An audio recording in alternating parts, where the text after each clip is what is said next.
உதாரணத்துக்கு இந்த டெண்டர் இஷ்யூவே எடுத்துப்போம்.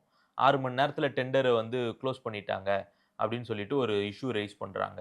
அ அறப்போர் இயக்கம் அத வந்துட்டு அத இது ரைஸ் பண்ணுது. பண்றாங்க. ரைஸ் பண்ண மறுநாள் வந்து 2 ஆபிசர சஸ்பெண்ட் பண்றாங்க. தப்பு மினிஸ்டர் பண்ணியிருந்தா, அந்த ஆபிசர சஸ்பெண்ட் பண்ணியிருக்க மாட்டாரு. டிஃபெண்ட் பண்ணியிருப்பாரு. ஏதோ ஒண்ணு தெரியாம தவறுல ஆயிப்போச்சுன்னு சொல்லியிருப்பாரு. ஏன் சஸ்பெண்ட் பண்ணாங்க?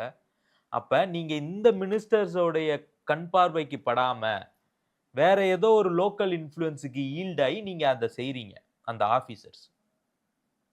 இந்த ஆபிசர்ஸ்க்கு தான் ஸ்டாலின் வார்னிங் குடுக்குறாரு. 6 மாசத்துல நாங்க திரும்பி வந்துருவோம். 6 மாசத்துல இந்த ஆட்சி கலைஞ்சிரும். சோ இங்க இ அது அது எப்படின்னு எனக்கு புரியலங்க.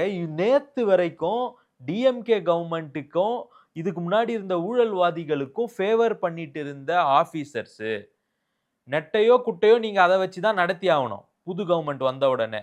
எல்லா ஆபிசர்ஸையும் ஸ்கிராப் பண்ணிட்டு புது ஆபிசர்ஸ் கொண்டு வர முடியுமா? அதுக்கு நமக்கு வழிவகை இருக்கா? கிடையாது. அப்ப இந்த ஆபிசர்ஸ் என்ன பண்ண முடியும்? இவங்க தப்பு பண்ணாங்கன்னா இன்னைக்கு வெளிய வருது. இஷ்யூஸ் வந்து பேசப்படுது. இதுக்கு முன்னாடி இஷ்யூஸ் பேசப்பட்டது கிடையாது. இஷ்யூஸ் பேசறதுக்கான தைரியம் யாருக்கும் வந்தது கிடையாது. அதுவே ஒரு டெமோக்ரசில ஒரு நல்ல சேஞ்ச் இல்லையா?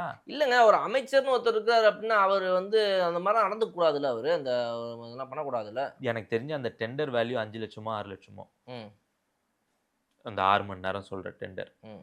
5,00,000 6,00,000 டெண்டர் வேல்யூக்கு நீங்க நினைக்கிறீங்களா மினிஸ்டர் வந்து ஃபோன் பண்ணி, ஆபிசர் இந்த டெண்டர் நான் கேட்கிற பையனுக்கு குடுங்க.